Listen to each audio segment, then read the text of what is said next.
Hello everyone, DragonoftheEastblu once again bringing to yet another episode of Naruto Fails of the Week, and this one here is episode 100. That is right, 100 episodes.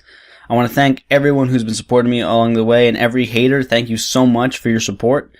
Because what you've been giving me is just giving me more proof by how bad the series is, by how bad the fans are, and it's just fueling the fire. So thank you so much. Everything is well welcomed and open arms, and I'm grateful for every bit of it.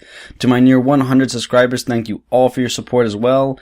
And just thanks to everyone who's been telling me that this is actually great that people are starting to actually do this kind of thing. Because even though people hate Naruto, no one really actually talks about it all that much because it's a known fact. Like, we got better things to do. For me, I want to just bring it to light because there's a lot more than people realize how bad the series is and people that support it. So that's the point of the show. And before I get on with this week's episode, I thought it'd be awesome to kind of show you how I make an episode. People think I put so little work into this that I don't care that much. I'm making shit up as I go along, especially because a lot of people are watching my Goku versus Naruto video and saying that I'm just a dumb hater. I don't know what I'm talking about. But they don't even see the near 100 episodes I've put out talking about this. In fact, I did shit even before I started here on YouTube. I did it on a different account, and I did it before even on YouTube. I did like on the blog even before that. So I know what I'm doing, and I thought I might as well just show you guys what I do, how I started, and then move on to the episode. I hope you enjoy. So I should probably explain where this whole idea of making a Naruto Fails of the Week show came from.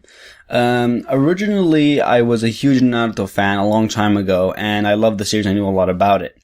But then I saw that it started to change. It was starting to become just really bad, so I left it alone. And then years later, I was told, oh, certain things are happening, and I'm like, okay, that's kind of cool, but not that interesting. And then I heard that Naruhina finally happening, or at least Hinata confessing. And then I jumped in to start rereading everything and make sure I was up to date and figure things out. And I started reviewing the chapters after that. But that's when I started realizing how bad the fails were. I could come up with easily like 50 things originally from what I saw what was wrong with Naruto. But after reading the chapters every week, rereading all the chapters, I saw there was a lot of issues. And I thought, you know what? Maybe it's time I should start doing some kind of thing, reviewing and making fun of these things. And that's what I started doing, but it only really took off when I started doing it on this channel specifically. And I just got inspired by just, talking about how bad things have become in the series, because I still kept seeing fans around, and I'm going, but what's good about the series? And they never could explain to me what was actually good about it. So I thought, I might as well just make a video explaining all things wrong with it. And if people challenge me about it, here, I'm ready to go, because it's fun to debate about this kind of thing. So I want to tell people that something is wrong, and here's the evidence behind it. I know some Naruto in real life, and they can't, compete. Like, they can't really explain what's actually good about it, and now they've actually changed their minds. They've moved on, because it's pretty obvious why the series is pretty bad. So if I can help people realize how bad the series actually is, then absolutely I'll keep doing this, and it's actually quite a bit of fun sometimes. Plus, it's just I love debating in general, so if I can bring something up and people can just talk about it, go ahead. But the problem is a lot of people actually don't know how to actually debate properly on the subject. They don't know how to make a valid argument. They don't know how to point anything out. They just call me an idiot or whatever it is. So those people just get blocked because I'm not wasting my time on people that can't understand it. Plus, it just makes me laugh to see their comments anyway. So before I can even start writing the script and actually start recording anything, I have to actually read the chapter. And what I'm looking for while I'm reading it, I'm just looking for things that I can actually explain and pick things out, because they're called the Naruto fails. So reviewing the chapter as a whole doesn't always work unless as a whole it ties in how the fails link with each other. That way I can actually explain everything. So I usually read the story once normally, without having to worry about what fails I'm looking for, just to get a gist of it. Then read it a couple times over and look for something specific. Usually in the speech bubbles, look for anything that's really standing out, because a lot of the chapters have a lot of dialogue sometimes, and it's actually not really important. I don't even want time to dissect it all, because it becomes too monotonous. It becomes too, I guess, maybe not in depth, but it just becomes very meticulous. To constantly look for these really specific things that don't really matter. We're looking for the actual fails that stand out, that really that can be open to interpretation, but are pretty obvious at the same time. So that's what I'm really looking for. I'm also looking for repetition, because there's going to be a lot of issues that are repeating. If I see things are repeating, I point those out, especially because I will point something out and people are like, oh, stop, it doesn't really happen that often. But then here's the proof that they actually do. For example, how Sakura treats Naruto, how Kishimoto constantly causes certain issues with the plot. This kind of thing are constantly repeating. So if I can point those out, then that's gold for me. I can make a lot of stuff out of that and really point out the big issues. So it's mostly repetition, issues with the Shonen Jump rules. That's what a lot of people don't realize. It's actually sort of these guidelines / rules of Shonen Jump manga. And if you've been reading a lot of Shonen Jump manga, you will see how that formula is always respected and always turns out great. Kishimoto never does. So he's always changing things around. I will point things out like characters that are tsundere or very bitchy are being medics, even though it's always been people that are very kind like Hinata. Stuff like that. I will always point out what's wrong with that because it goes against the model in such a negative way. You can always change things and improve on them and try to bring out some new concepts. It's always great about being creative, but the problem is if you're not executing it correctly and you're not actually respecting sort of the basis, you're going to start destroying things, and that's what Kishimoto's doing. So if I see that kind of stuff, I'm going to bring it out. Other than that, if there's stuff that I find that's not really good that I can't work with, I'm not going to bother because some of them can just be so open-ended that I really don't want to actually try to actually make fun of because it just could be a mistake on my part. So I'd rather just tackle the things that I know is a problem, that I know is going to be an issue, and hopefully I can actually make fun of it. So, and just have a good laugh about it too. That's always a good thing. Getting the laughs. Yeah. When I start actually writing the script, I'm not writing a word-for-word script. Originally, I had no script whatsoever. I would just look at, the chapter and I would actually review it or make fun of it as I was reading it. And I realized that's not the best way of doing it. So I realized it's good to start making a script. And originally, I had a clipboard, and I still got the clipboard right next to me, actually, where I would write down quick notes on, stuff that I could make fun of, certain issues, and expand on it. But I realized that it's actually kind of better to write a bit more. Not to write, once again, like full paragraphs, but like take something, write the basis on it, and that gives me the room to actually improvise and throw stuff in. Because a lot of stuff you can, like the longer winded things, you're going to see that's actually scripted.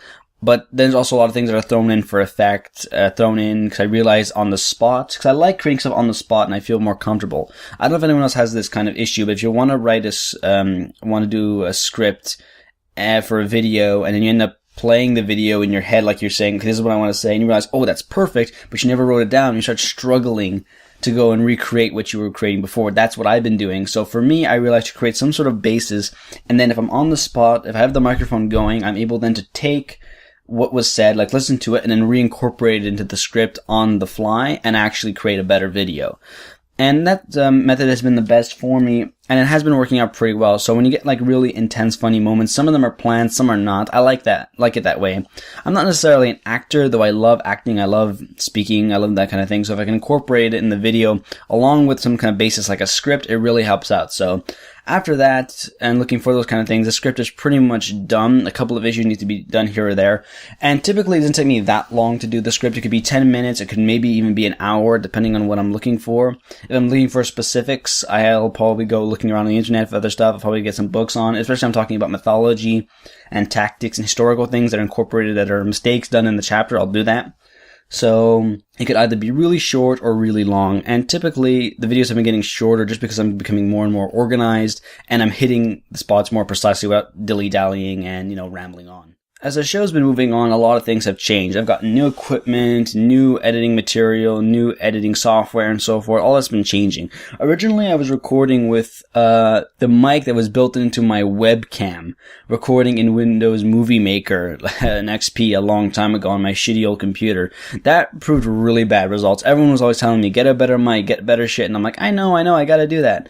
But, I never had the time or the money. Then I finally upgraded to a better microphone, if we can call it better. This is like a $12 Staples mic that I'm recording on at the moment. It's pretty bad, but I seem to like it. And then, I upgraded my Audacity. I started fiddling around with a few things. And that's when I started realizing I had to start editing, because before I never really edited at all. I would just record it, and it was like, okay, like that. I would never get those out. I would never edit out the background noise. I never would really do that, but then I started actually doing that, and of course it's becoming a hell of a lot better. But the great quality that you're hearing now is thanks to my new computer. I have a Sony Vaio, I think it's Vaio laptop with updated, sound drives and everything that sounds a hell of a lot better. Plus the editing I do with the audio overall, with compressing it and editing out sounds, getting rid of noise removal, increasing the volume, decreasing the volume, amplifying, the whole thing.